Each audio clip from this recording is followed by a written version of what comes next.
Hey everyone, welcome to my home and welcome to my channel, A Ginger Can. My name is Brian and today we're outside in the heat working on some sprinklers. So a while back, my front sprinklers wouldn't shut off, so I had to shut off the water at the irrigation system, which means all irrigation stopped until I could figure out what was going on.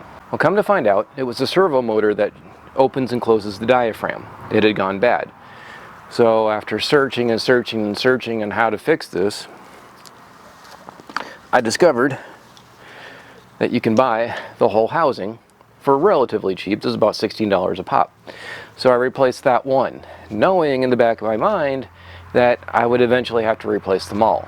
My sprinklers are on Tuesday, Thursdays, and Saturdays. Well, Wednesday morning I went to my mother's house to help her out with some projects.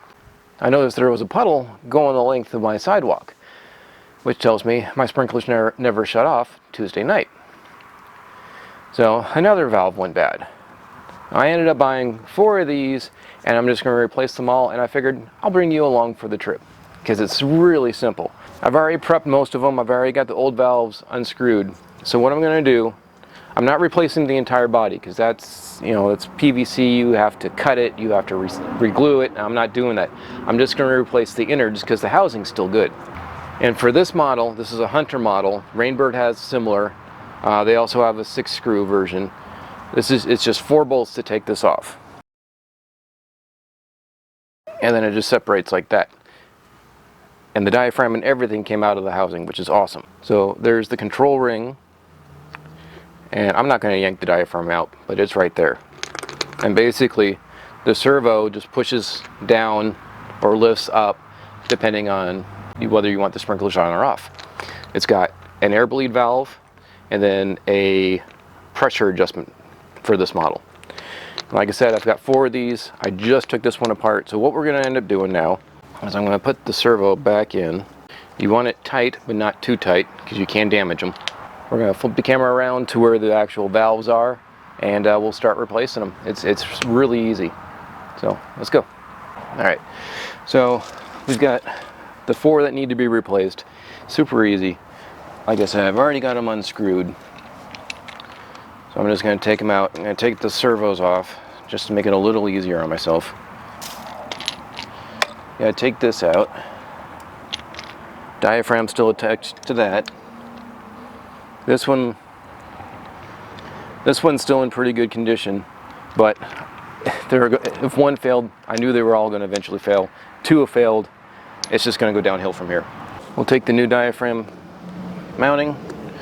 We can drop the ring in, and you're going to want to line this up. There's a little notch here that corresponds to the valves here. Don't over tighten these. Okay, that's that. Now we'll take the wires. We'll take the old servo. We'll follow. Oh, it's taped. We'll remove the tape so that we could follow the wires, because we want it on the same zone it was on. No sense in mixing everything up. Alright, so we'll follow the old wires. One is going to be positive, one's going to be negative. All the negatives go to the same nut, so I could probably just take that off because we're rewiring them all. But we want to make sure that we get to the correct positive. And this one looks like it goes to the green. So I'll remember that. Yes. So this one is green. And so I'll wire the new one to the green. There's another, well, there was another one attached to the green, so I need to trace that down and get that wire to the green. But yeah, I'm not gonna sit here and talk all the time. I'm just gonna get this done. So sit back and relax. I'll fast forward through this.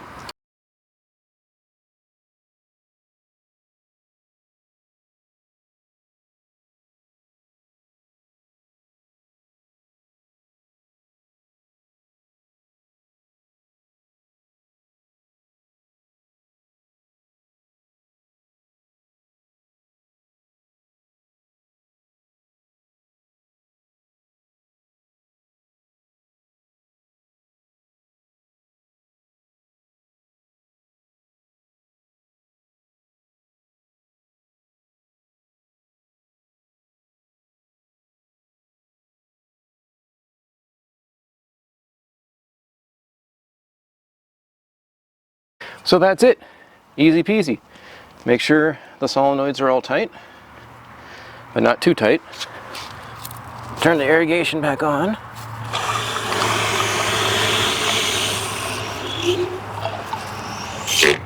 All right. I don't hear any running water,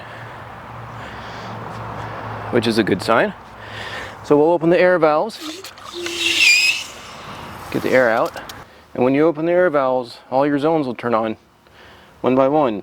So that's it. I'm going to get some electrical tape and wrap this up, and it's fixed, and it should last another 10 to 15 years, I hope. Fingers crossed. Let me get the camera turned around, and we'll close up. So that was it. A quick valve replacement project. I hope that shows that anyone can do this. It's really simple. It's basically just replacing the innards and the electronics. That's it. The whole body is still good, and I don't have to worry about anything. This, you see how black that is? It's supposed to be white, but this is a really good indication that the diaphragm is shot. This is another one. It's okay, but it's going.